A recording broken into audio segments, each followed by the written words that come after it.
iptek sebagai panglima, jangan lagi yang lain ya. Karena memang untuk membangun sebuah peradaban, membangun sebuah kemajuan suatu negara dan bangsa, iptek itu harus terdepan. Ini harus dijauhkan dari kepentingan politik dan ekonomi. Diberikan ruang sendiri, diberikan target sendiri, baru kemudian dia bisa menghasilkan produk yang berkualitas. Di kita selalu diperpacu untuk menghasilkan output yang itu belum tentu paten. Di sini godaan seorang pemimpin. Pemimpin itu cenderung mengambil kebijakan yang cespleng, yang kelihatan, bikin jembatan, ya, bikin pelabuhan. Kalau Anda mengembangkan laboratorium fisika murni misalnya, lah udah mahal, hasilnya nggak kelihatan sama rakyat, popularitas dia nggak terdongkrak.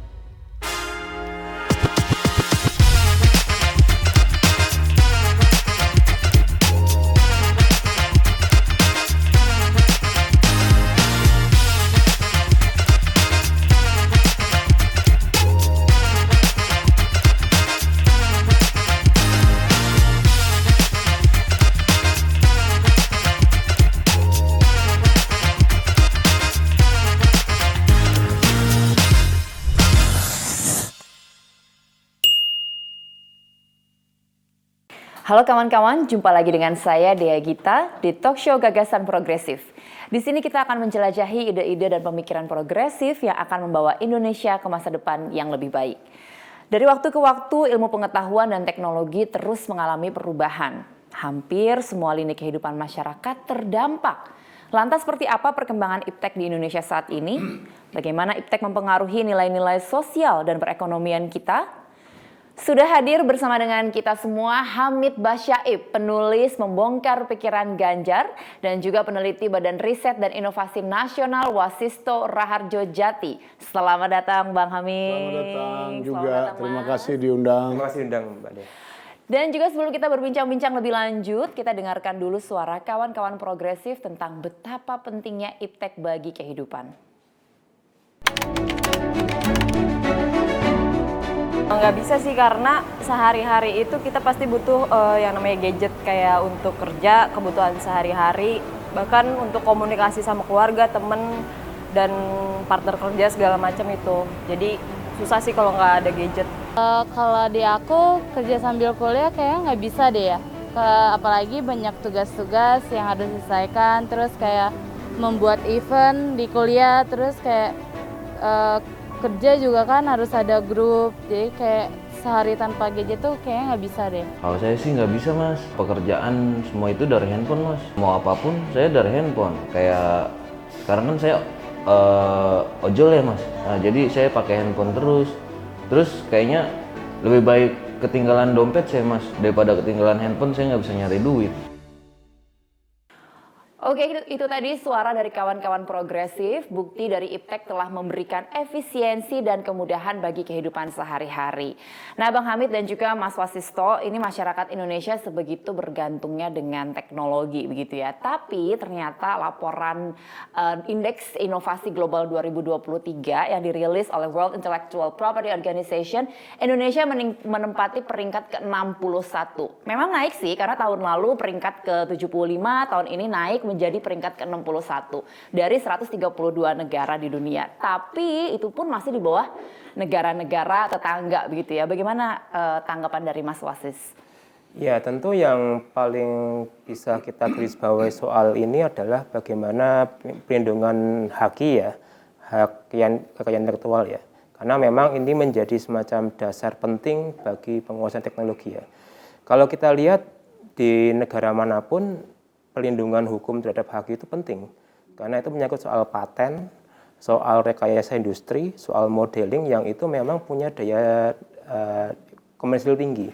Jadi kalaupun itu belum dilindungi secara legal ataupun secara sosial, secara itu tidak akan menjadi daya ungkit ya bagi pemerintah dan khususnya masyarakat ya, karena apresiasi terhadap seorang ilmuwan itu menjadi kunci di sini sebenarnya. Tapi membicarakan tentang haki, tahun ini memang ada kenaikan untuk penyerahan haki ya. Nah, tapi kalau kayak begitu dampaknya apa sih untuk Indonesia ini dengan menyerahkan haki, tapi ternyata masih banyak yang belum menyerahkan hak kekayaan intelektual itu. Masalah haki itu juga masalah birokratisasi kan, yang mana kita tahu sendiri harus memenuhi beberapa step-step tertentu. Nah, padahal di negara-negara lain itu masalah hak itu simple, tidak serumit kita sebenarnya. Nah, saya pikir disinilah yang menjadi ganjalan ya, kenapa kemudian para ilmuwan kita, para penemu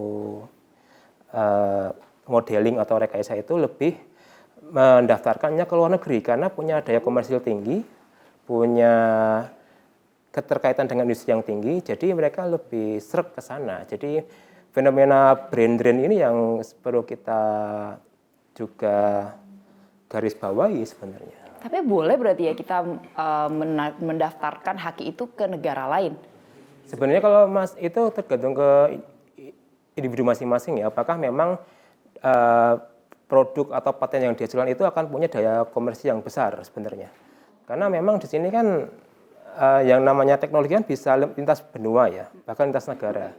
Jadi memang di sini kembali ke perusahaan masing-masing, apakah yang bersangkutan itu mau menjangkau masyarakat luas atau mungkin hanya terlokalisir di Indonesia saja. Oke, indeks inovasi global itu kan merupakan angka untuk mengukur perkembangan dan juga inovasi suatu negara.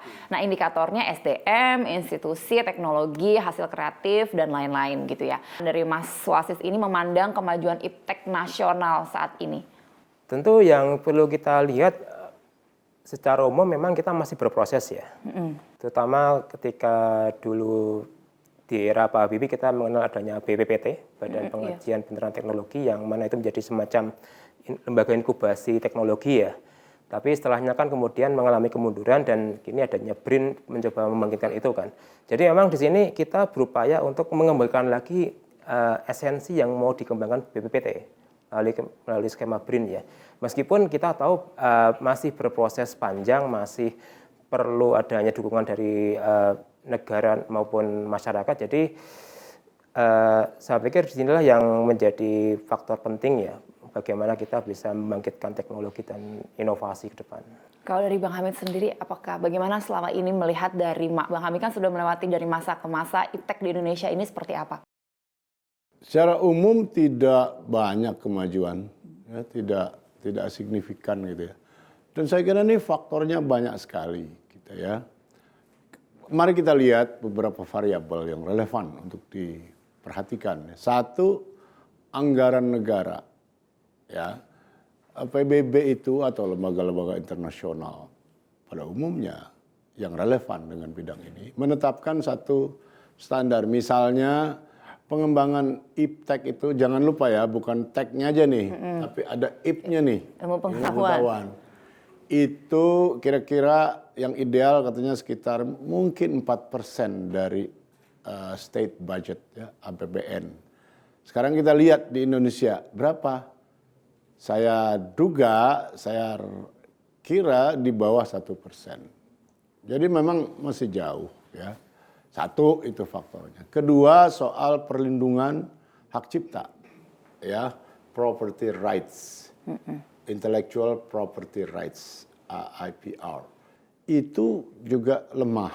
Sehingga misalnya, dan ini terutama terjadi di bidang kreatif ya, orang bikin karya-karya kreatif selalu dengan cemas, karena perlindungan hukumnya lemah sekali. Jadi daya cipta itu tidak dilindungi. Itu faktor lainnya lagi. Jadi memang secara umum budaya kita belum menopang untuk menjadi bangsa penemu atau bangsa pencipta. Ini memang mungkin perlu waktu lama ya. Nah karena itu ketentuan hukum dan bukan hanya ketentuannya, dari segi aturan sudah memadai sebetulnya. Perlindungan hukum secara formal ya. Eksekusinya yang jadi masalah ini. Nah ini selama ini tidak diatasi, bangsa kita akan begini-begini saja. Nah, yang kedua, ada satu ekosistem umum yang harus tercipta. Begini, teknologi itu hanya hasil akhir dari satu rangkaian proses saintifik, ya, ilmiah. Nah, kalau kita mengharapkan hasil akhirnya saja tanpa mengurusin aspek fundamentalnya ini, fondasinya ini, sampai kapanpun kita tidak akan menjadi bangsa yang inovatif atau bangsa yang penemu inovasi-inovasi baru. Karena teknologi itu hanya hasil akhir. Nah, aspek induknya ini kan harus diurus lah. Inilah yang selalu disebut Pak Habibie dulu dengan namanya pure science. Yang disebut pure science itu juga harus dikembangkan. Masalahnya adalah satu, anggaran kita terbatas, lalu juga tidak ada political will.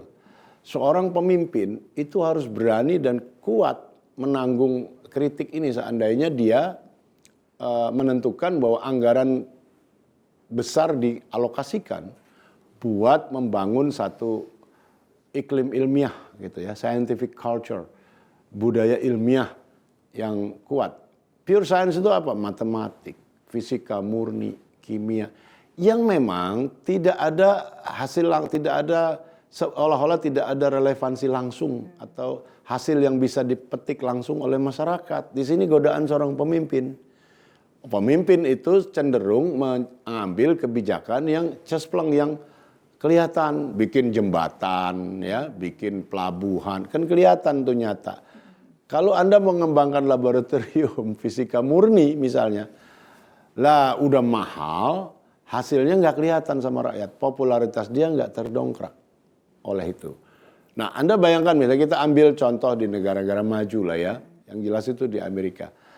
Coba apa Anda nggak heran ngelihat satu fenomena gitu ya, bagaimana politisinya menetapkan anggaran misalnya 10 miliar dolar untuk bikin kamera tok nih, kamera untuk yang namanya James Webb Telescope, Space Telescope, JWST. Itu 10 miliar dolar, bikinnya 10 tahun lebih, melibatkan lebih dari 10.000 ilmuwan seluruh dunia, bukan hanya Amerika itu. Bikin apa? Cuman bikin kamera. Untuk apa? Untuk motret situasi alam semesta sejak alam semesta ini muncul 13,8 miliar tahun yang lalu. Pertanyaannya kembali, hasil nyatanya buat masyarakat Amerika apa? Nggak ada. Nah, yang kedua, di dalam pengembangan iptek atau teknologi itu ada yang disebut serendipity, yaitu satu penemuan yang nggak sengaja tetapi sangat berguna. Misalnya ya, NASA, ya, lembaga antariksa Amerika, itu bikin rover misalnya, bikin pesawat ulang-alik yang untuk menjelajah Mars. Itu juga nggak ada relevansinya buat kebutuhan nyata rakyat Amerika sebetulnya. Tapi pemimpinnya berani bahwa ini penting. Kenapa? Karena rakyat itu kan, apalagi yang di bawah, kan nggak ngerti. Loh, kalau kebijakan negara hanya dipandu oleh ketidakmengertian khalayak ramai ini, mau jadi apa bangsa itu? Nah, karena itu para pemimpin sebaiknya jangan terlalu ngikutin kemauan, karena mereka nggak tahu. Yang tahu ini orang-orang elit yang terpelajar, yang punya pandangan 50-100 tahun ke depan. Nah, NASA misalnya dengan bikin lembaga antariksa itu, dia menghasilkan beribu-ribu produk lain yang disebut nggak sengaja itu. Transistor lah, misalnya juga baju anti api lah, sepatu yang tahan inilah, kacamata gini. Itu nggak sengaja ketemunya. Tapi kemudian ini dijadikan industri, misalnya helm yang kuat atau dari bahan karbon yang enteng tapi kuatnya ribuan kali dari besi misalnya. Itu sudah ditemukan orang. Nah, induknya ini kita pernah mengalami itu juga sampai sekarang di Nurtanio ya, pesawat terbang yang di Bandung yang dibikin Pak Habibie dan pakai nama Angkatan Udara Nurtanio itu. Dengan bikin itu, bikin juga kemudian nggak sengaja panci yang kuat dan sebagainya. Oke, nanti kita juga akan membahas nih tentang ilmuwan-ilmuwan yang ada di Indonesia. Nah, tapi sekarang ini mengapa sih sebenarnya iptek di Indonesia ini belum berkembang? Apakah salah satu alasannya adalah karena masyarakat kita ini dominan sekedar menggunakan perangkat teknologi seperti yang tadi Bang Hamid sempat sebutkan ya. Pokoknya masyarakat rasakan langsung nih. Baru mau ada perubahan sebagai hiburan ketimbang untuk belajar dan berkreasi atau mencari cuan. Nah, gimana nih Mas Wasis? Ya, tentu kalau demikian itu kembali lagi ke masalah literasi ya. Karena bagaimanapun juga fondasi iptek itu kan literasi kan. Nah, masalahnya di kita itu adalah literasi kita semakin lama makin menurun ya. Artinya kemampuan Justru semakin menurun. Kemampuan ya kita kalau lihat skor PISA deh. Skor PISA yang kita lihat kemampuan matematika kita turun, kemampuan fisikanya agak turun. Jadi memang di sini kalau yang basic science saja itu belum unggul, bagaimana kita bisa menguasai iptek gitu, Mbak? Karena di negara-negara manapun ilmu pasti itu menjadi fondasi penting gitu.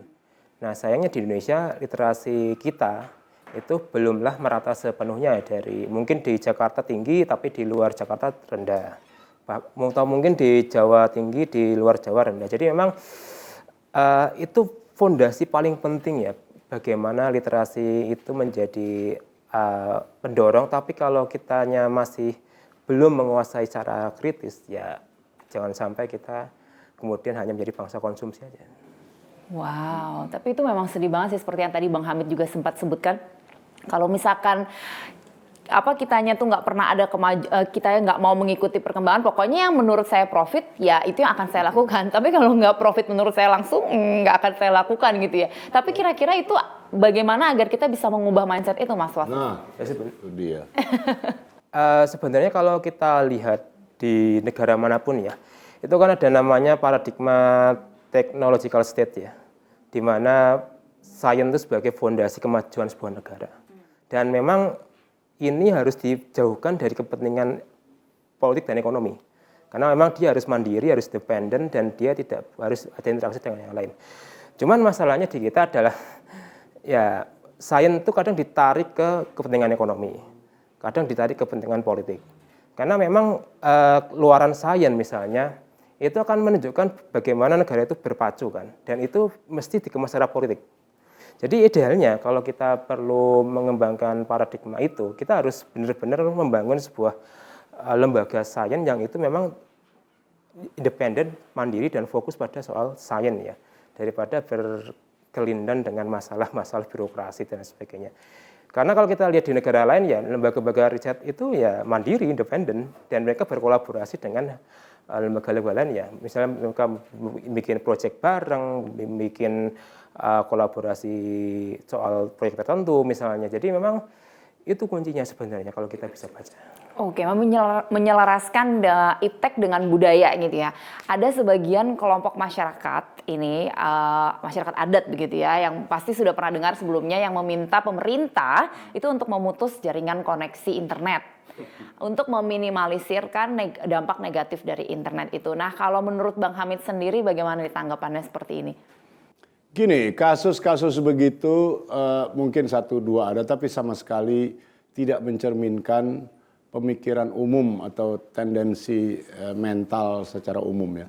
Secara umum masyarakat kita tidak seanti itu, tapi memang sama sekali belum mengembangkan dan belum menempatkan diri di dalam satu kerangka budaya ilmiah. Begini ya, budaya ilmiah itu jangan main-main, ini soal serius sekali ya. Sekali Anda masuk ke satu budaya ilmiah gitu ya, katakan ya, itu Anda harus keras, harus tegas, nggak bisa dicampur-campur.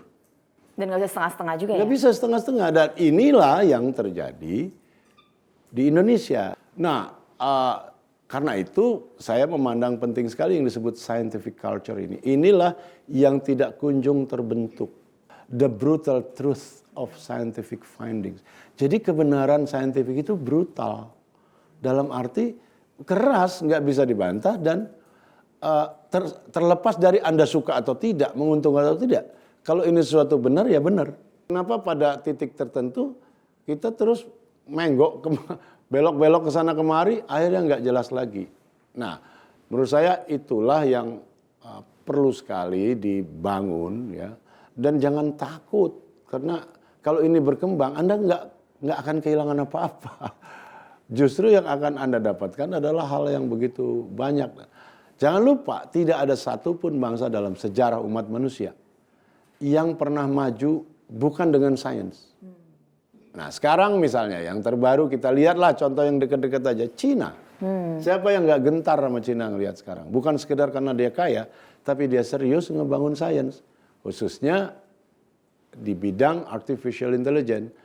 Selama kita berani membayarnya dan yakin dengan perhitungan yang jelas, memang hasilnya mungkin baru 15-20 tahun ke depan. Tapi memang sebuah bangsa memang didesain kan bukan untuk hidup 15-10 tahun. Tapi kan hidup buat ratusan tahun. Jadi berpikirnya juga harus besar-besaran gitu. Betul. Khususnya buat pemimpin. Oke, Mas Wasis, ini Indonesia ini kan bakal mengalami yang namanya bonus demografi hingga 1 dasar. Sekarang sudah mengalami. Sudah mengalami bahkan hingga 1 dasawarsa ke depan. Nah, namun apakah tetap bisa jadi keuntungan bila kita tak menguasai iptek? Ya, kalau secara umum kan bonus demografi ini bisa dimaknai 2 hal ya. Apakah dia bisa menjadi jendela bencana, windows of disaster, atau windows of opportunity ya, jendela kesempatan. Di Indonesia memang capaian bonus demografi kita fluktuatif. Kadang itu sesuai target, kadang mundur ke belakang. Karena yang perlu kita lihat, komposisi utama bonus demografi kita kan adalah generasi milenial dan Gen Z kan. Yang kita tahu mereka juga bagian dari sandwich generation. Sandwich generation Jadi istilahnya, ya. dia ada beban ke atas juga ke bawah. Artinya kalau kita menganalisis secara lebih rinci ya, bonus demografi ini kan sebenarnya adalah kekuatan tenaga kerja produktif yang itu bisa menjadi motor utama kan. Tapi di Indonesia bonus demografi kita itu cenderung dituntun. Entah itu faktor lingkungan, faktor yang paling simpel saja, faktor sosial, faktor ekonomi, sehingga mereka tidak bisa berekspresi sebebas-bebasnya gitu loh. Dan inilah yang membuat kenapa bonus demografi kita itu tidak lari ke produksi, tapi larinya ke konsumsi gitu. Dengan kemudian ya melahirkan yang namanya gig economy, yaitu pekerja online yang itu bisa bekerja paruh waktu, bisa bekerja penuh dan sebagainya. Ya karena memang bonus demografi kita tidak dirancang menjadi tenaga penuh ya, yang bisa menjadi pendorong, tapi dispesialisasikan sebagai bagian dari fungsi tertentu. Inilah yang menyebabkan stagnasinya di situ, Mbak Dea. Oke, tapi kalau misalkan tadi kan bisa disebut juga window of opportunity. Opportunity-nya apa? Kita punya opportunity sebagai bangsa yang besar, bangsa yang punya anak muda yang banyak dan punya tenaga kerja yang bisa produktif. Cuman tidak ada link and match-nya dengan sektor yang mau menampung gitu loh. Akhirnya yang kemudian kita lihat banyak kemudian lari ke kalangan informal dan sebagainya. Ya tidak salah memang, tapi kita bisa lihat bagaimana kontribusinya itu lebih banyak ke konsumsi daripada produksi gitu loh. Dan ujung-ujungnya jadi banyak anak muda yang lebih memilih untuk keluar negeri nggak sih? Saya bekerja di luar negeri aja. Betul. Gitu. Jadi saya di sana lebih dihargai. Ya, bahkan yang ke sekolah luar negeri, kemudian Tidak pernah balik lagi. menjadi PR atau tidak balik lagi, ya. Brain drain ya. Brain drain, fenomena brain drain ini yang saya pikir menjadi faktor yang sangat krusial ya kalau kita baca ya sebenarnya. Banyak orang pintar itu malah lari keluar malah. Oke, dan Indonesia juga secara geografis ini kerap dilanda bencana alam. Nah, seperti apa nih peran iptek dalam mengantisipasi dan menanggulangi hal tersebut sejauh ini? Sudah efektif, Bang Hamid? Mitigasi yang terbaik itu adalah mitigasi teknologis, sudah pasti ya. Misalnya sistem alarm lah. Kita ambil contoh lagi Jepang, itu sebuah bangsa yang hebat sekali dalam arti dia menyadari betul ini rawan bencana negeri saya ini. Setahun bisa 5-6 kali gempa bumi, itu biasa sekali mereka. Karena itu mereka berpikir keras tentang mitigasi. Dan sangat serius, saya tempo hari sekian bulan di sana ngelihat banget. Terus misalnya dia ngembangkan apa teknologi misalnya di sini nih ya, di Wisma Nusantara itu bikinan Jepang tahun 70. Anda tahu nggak itu di bawahnya itu roda sebetulnya, roda beton besar sekali banyak. Jadi sebenarnya bangunan itu di atas roda itu, sehingga kalau ada gempa bumi dia elastis. Kalau Anda ke situ naik ke lantai 28-nya, ada satu restoran di situ, ambil makan goyang-goyang. Tapi misalnya gempa-gempa dia nggak kena tuh, udah 50 tahun lebih. Itu orang Jepang yang bikin, yang sebelahnya hotel Pullman itu. Nah di Jepang itu teknologi itu terus-menerus dikembangkan. Nah antisipasi semacam itu yang kita lihat kurang gitu. Jadi kalau bencana sudah berlalu ya sudah, business as usual gitu. Kalau nggak usah yang besar-besar lah, banjir aja. Kan beberapa tempat misalnya di Jakarta ini kan sudah pasti langganan banjir. Selama dia belum ditemukan pemecahannya, oke lah diterima. Loh kalau begitu disiapkan misalnya perahu karetnya kayak sistem pompa, kan begitu tuh. Nah itu yang suka kita nggak lihat, absen ini. Banjirnya di tempat yang sama, orangnya menderitanya persis seperti Sebelumnya ya, menerima kejadian tahun sebelum. lalu. Banjir masuk, anak sakit dan sebagainya. Bagaimana sebagai seorang researcher nih, Mas Iya, iya. Wasis? Ya tentu kalau kita bicara bencana itu selalu berangkat dari yang namanya local wisdom ya, kearifan lokal di sini, yang itu melahirkan local genius ya, kecerdasan lokal. Kalau kita lihat di berbagai daerah di Indonesia itu sudah punya mekanisme seperti itu. Misalnya kalau di Kalimantan kita mengenal rumah lamin, rumah bentang yang itu rumahnya di atas sungai kan, karena memang itu untuk menghindari adanya luapan sungai misalnya. Atau mungkin di daerah lain rumahnya dibikin elastis uratnya karena untuk menghindari gempa. Sebenarnya kita sudah punya banyak sekali kasanah lokal jenis seperti itu sebenarnya. Di semua daerah itu punya. Cuman masalahnya adalah ketika kita berpikir modernis dan kita menganggap itu sebagai sesuatu yang sudah tradisionalis, kita berusaha mengenyahkan itu. Dan pola pikir superior ini yang menurut saya menjadi semacam penyakit ya. Karena kita merasa bahwa sesuatu yang modern itu sesuatu yang sudah paten. Padahal kalau kita lihat di masa lampau, orang-orang terdahulu itu pun sudah biasa menghadapi bencana dan sudah punya mekanisme sendiri yang itu sudah paten gitu loh. Oke, lalu bagaimana dengan efektivitas pemanfaatan dan kontribusi IPTEK dalam ekonomi? Apakah kegiatan produksi sudah efisien menerapkan teknologi, Mas Wasis? Ya, sebenarnya kalau kita lihat masalah IPTEK ini kan tentu tidak bisa dipacu untuk bisa menghasilkan sesuatu yang ekonomis ya Mbak ya. Kita harus berproses ya, diuji dulu, kemudian diuji di lab, kemudian dicobakan ke tempat lain, baru kemudian seperti itu sampai berulang kali. Masalahnya ekonomi itu selalu menurut kita selalu menghasilkan produksi. Artinya demand dan supply-nya nggak jalan gitu loh sebenarnya. Dan inilah yang terjadi di kita ya sebenarnya, bahwa untuk menghasilkan link and match sains dan ekonomi itu tidak bisa dipacu secara logika ekonomi ya. Yang kita harus seperti pekerja pabrik yang harus menghasilkan produk tertentu. Seorang ilmuwan itu harus bisa dia menghasilkan sesuatu yang dia tuh diberikan ruang sendiri, diberikan target sendiri, baru kemudian dia bisa menghasilkan produk yang berkualitas. Di kita selalu dipacu untuk menghasilkan output yang itu belum tentu paten sebenarnya. Itulah yang menjadi masalah kendalanya. Oke, tadi juga seperti dibahas juga ya sama Bang Hamid ya, maksudnya di kita ya produksi, harus ada efeknya buat kita. Kalau nggak ada efeknya buat kita, 15 tahun ke depan, kayaknya 15 tahun ke depan nggak berefek sama saya. Alexander Graham Bell deh, dia menghasilkan listrik itu setelah 999 kali percobaan. Itu baru listrik tertemu loh. Di kita nggak mungkin lah seperti itu, kita harus diburu-buru menghasilkan ini, itu. Ya, buru-buru kita. Apalagi dosen-dosen, semua dosen mengeluh tuh karena sibuk mengisi formulir ini, formulir itu. Jadi ringkasnya terjadi birokratisasi yang agak eksesif di dunia perguruan tinggi. Ini sepenuhnya berlawanan dengan semangat keilmuan.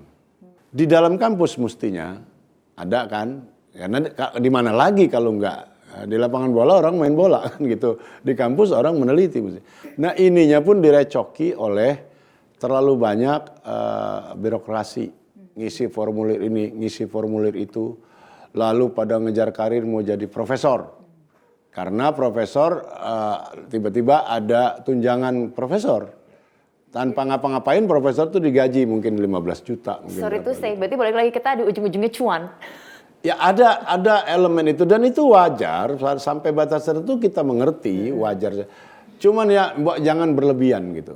Jangan sampai membuat peneliti kayak Mas Wasisto ini juga nggak tahu sekarang ya. Kalau di LIPI dulu ribetnya itu urusan birokrasinya. Status kepegawaiannya, naik pangkat bagaimana, harus ngumpulin sekian, dan seterusnya. Anda mau mengharapkan apa? Dari ilmuwan yang dicekek dengan aturan birokrasi semacam itu. Sulit sekali. Karena itu dari awal sekali saya bilang ini memang banyak sekali faktornya. Antara lain yang begini-begini ini. Coba Anda tanya, saya mohon maaf ya. Coba Anda tanya ilmuwan, profesor katakan ya. Di seluruh kampus negeri terutama di Indonesia, ada nggak yang merasa, wah saya ini happy banget, saya kerja di laboratorium ini benar-benar dikasih kebebasan sehingga saya banyak sekali dan bukan hanya saya, kolega-kolega saya menghasilkan temuan-temuan yang dipatenkan. Pokoknya kami ini benar-benar bebas ini di sini gitu. Ada nggak yang begitu? Nggak akan ada. Yang ada begitu ditanya, ya Pak pegawai negeri harus ngisi ini, itu loh. Jadi ahli matematik, fisikawan dibikin kayak pegawai biasa. Kayak misalnya kayak Pak Habibie. Ada tuh Pak Habibie itu sampai hari ini almarhum Pak Habibie itu masih terima royalti. Karena dia penemu misalnya crack di dalam pesawat. Itu kan dipakai oleh Boeing, oleh McDonnell Douglas atau siapapun. Bayar ke Pak Habibie dan keluarganya sekarang. Dan masih banyak lagi katanya ada Habibie's Factor ada segala saya nggak tahu dan itu menghasilkan duit yang besar gitu. Nah yang lain-lain rupanya nggak bisa begitu karena banyak faktor tadi. Tapi membicarakan tentang SDM, kita kan selalu bilang Pak Habibie kayak gitu ya. Itu kan maksudnya Pak Habibie itu udah lama sekali. Bagaimana dengan peneliti-peneliti terbaru nih? Ada nggak sih Mas Wasis peneliti-peneliti terbaru? Ini namanya $1 million question. Pertanyaan yang nilainya ya kan? tinggi. Karena kita selalu tahu Pak Habibie maksudnya Kok yang lain kemana? Gitu? Ini udah tahun 2023 loh. Maksudnya Iya, generasi sekarang nih ada nggak sih ilmuwan-ilmuwan seperti itu? Apakah Indonesia ini rame loh ya, maksudnya populasinya. Tapi apakah memang SDM di bidang peneliti ini sangat sedikit sekali atau seperti apa, Mas Wasis? Sebenarnya banyak, Mbak. Di BRIN sendiri banyak yang potensial sebenarnya. Potensial. Cuman kurang terekspos dan kurang terfasilitasi. Artinya, misalnya kalau bantuan untuk spesimen atau mungkin untuk pengerjaan lab, itu belum ada dananya misalnya. Atau mungkin untuk penggunaan rekayasa ini belum ada bahan bakunya misalnya. Padahal mereka sudah punya skemanya di kepala untuk bisa menghasilkan suatu produk. Cuman lagi-lagi daya dukung ini yang belum ada. Teman-teman saya di BRIN itu banyak potensi sebenarnya, bahkan tidak kalah dengan yang di luar negeri. Cuman fasilitas ini yang belum terkonsolidasi satu sama lain. Artinya kalau kita membangun sebuah ekosistem riset, kita masih berada di tahapan pengembangan. Cuman masalahnya adalah ketika kita ingin mengadu ke negara, memang negara juga punya batasan ya, punya batasan untuk hal seperti ini. Dan kami kemudian mencoba berkolaborasi dengan lembaga luar. Cuman masalahnya adalah tidak semuanya peneliti punya keistimewaan seperti itu gitu loh. Mungkin hanya peneliti ilmu eksakta, ilmu pasti, ilmu teknik. Oke, mungkin tadi juga ada sempat disebutkan juga bahwa mungkin ilmuwan-ilmuwan juga yang tidak mendapatkan privilege atau mungkin tidak mendapatkan keistimewaan gitu ya untuk bisa research atau bisa menemukan sesuatu begitu. Kira-kira menurut Mas Wasisto nih untuk kedepannya pemimpin seperti apa sih yang diharapkan kayak gitu dan bagaimana seharusnya pemimpin masa depan ini memandang dan juga memposisikan IPTEK dalam kehidupan bernegara. Kebijakan seperti apa sih yang harus dapat diambil? Ya tentu kalau yang perlu kita garis bawahi itu IPTEK sebagai panglima ya. Jangan lagi yang lain ya. Karena memang untuk sekali nih. membangun sebuah peradaban, membangun sebuah kemajuan suatu negara dan bangsa, iptek itu harus terdepan. Bagaimanapun juga caranya. Jadi saya pikir seorang pemimpin itu harus peka soal hal ini ya. Karena membangun Indonesia atau negara lain itu kalau ipteknya tidak diurusi ya nggak mungkin negara itu bisa maju ke depan sebenarnya. Jadi saya pikir paradigma iptek sebagai panglima itu harus dikedepankan. Oke, baik. Kalau dari Bang Hamid. Wah, ini saya senang sekali nih. Ini term yang bagus sekali. Iptek sebagai panglima. Nah, jadi saya harap betul siapapun pemimpin nanti, kan kalau bagi saya mudah-mudahan Ganjar dan Mahfud itu benar-benar menghayati urusan ini. Jangan mau kompromi, jangan mau tawar-menawar gitu. Karena ini benar-benar penting gitu, menjadikan iptek sebagai panglima. Ya. Karena tadi yang saya bilang, nggak ada bangsa satupun di dunia ini bisa maju tanpa mengembangkan iptek. Dan Anda tadi menyebut-nyebut Habibie. Pak Habibie itulah sejak tahun 74 dia datang ke sini, yang tidak putus-putus setiap hari mengingatkan ini. Sebelum Pak Habibie nggak ada orang yang betul-betul, tentu ada ilmuwan ya, ada Pak Sutami, ada Pak Ruseno, tapi nggak ada yang betul-betul gigih dan menghayati dengan kesungguhan hati yang luar biasa selain Pak Habibie sebelumnya. Setelahnya juga sedih sekali, setelah Pak Habibie nggak ada juga nggak ada lagi gitu. Jadi Habibie dalam rentang sejarah kita itu di tengah sendirian, Ain Malik istilahnya, cuma tunggal. Nah, iptek itu memang panglima seperti kata saya itu bagus sekali. Nah, kita berharap itu. Apa itu konsekuensinya? Alokasi anggaran diperbesar, sudah pasti ya. Lalu semangat scientific culture itu dibangun. Lalu sejak usia dini sekali dasar-dasar iptek itu diberikan dengan serius gitu. Jangan basa-basi, jangan dicampur dengan ini itu. Itu science ya science gitu. Dan itu akan dengan itu manusia akan sejahtera. Dan lebih penting lagi, kita akan optimal eksistensinya sebagai manusia. Itu poinnya yang penting. Bang Hamid, tadi kan Mas Wasis juga menyatakan bahwa diharapkan iptek ini sebagai panglima sebuah bangsa. Menurut Bang Hamid ini, bagaimana Bang Hamid menilai pasangan Ganjar Mahfud ini apakah dapat menghadapi berbagai tantangan ke depan khususnya? Ya, saya yakin mereka punya elemen itu dengan kuat. Ya. Lagi-lagi ini dalam konteks komparasi ya, bukannya kita lihat dia sendirian tanpa konteks. Nah, maksudnya konteks di antara 3 kontestan, menurut saya pasangan Ganjar Mahfud ini yang paling memberi harapan dalam soal ini. Yang lain mungkin ada tapi kalah besar kalau menurut saya ya. Karena saya sudah cukup banyak ngobrol ya sama mereka, saya lihat presentasinya memang sangat menyadari mereka ini gitu. Jadi misalnya ya isu stunting gitu ya. Mas Ganjar itu hebat sekali programnya di Jawa Tengah. Bukan hanya dia address kasus stuntingnya sendiri, tapi dia urus dari pangkalnya, yaitu ibu hamil. Nah, ibu hamil itu dia kontrol sama dia, gizinya benar enggak, bagus apa enggak, sehingga setiap RW dia bisa secara mendadak minta ketua RW-nya untuk harus tahu pasti berapa ada ibu hamil di RW Anda gitu. Karena dia mau cegah dari pangkalnya. Stunting kan hasil akhir gitu ya.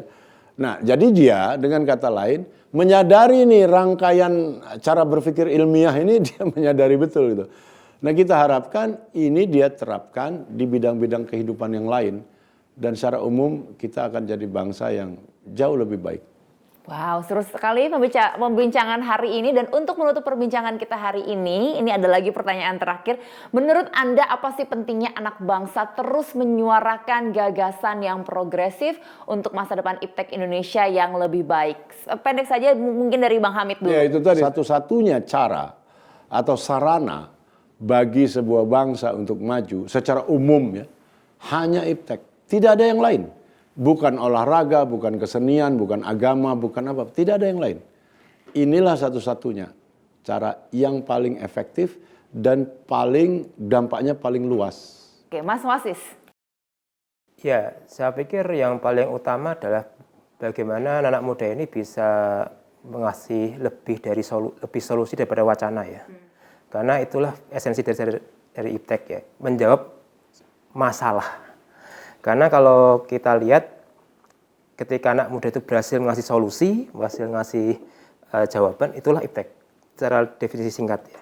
Jadi saya pikir bagian anak muda depan itu bagaimana kemudian mereka lebih menghasilkan ide-ide yang itu solutif, yang resolutif, itu saya pikir itu yang paling saya tekankan sebenarnya. Oke, thank you Bang Hamid dan juga Mas Wasis untuk You are welcome. Dan untuk menutupnya saya mengutip dari kata-kata B.J. Habibie, iptek adalah kekuatan pendorong di balik kemajuan dan kemakmuran suatu bangsa. Benar sekali. Masa depan Indonesia ditentukan oleh keunggulan SDM yang menguasai perkembangan dan juga penerapan iptek. Dan semoga gagasan progresif yang kita bahas memberi inspirasi. Sekali lagi terima kasih untuk kawan-kawan yang telah bergabung. Kita akan jumpa lagi di episode berikutnya. Tetaplah progresif menuju Indonesia yang lebih baik. Sampai jumpa dan terima kasih. Terima kasih Bang Hamid.